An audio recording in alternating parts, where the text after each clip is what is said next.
Bakit parami ng parami ang nahuhumaling sa crayfish farming? Number 1. High-value seafood. Hindi lang pang ulam. Pwede ring pang business.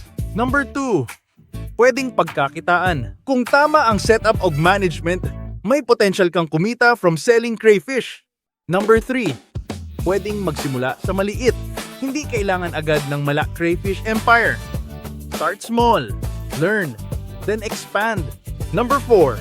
Growing demand for quality seafood. Masarap na, premium pa ang dating, kaya may market for food and live crayfish. And number 5. Farm-to-table potential.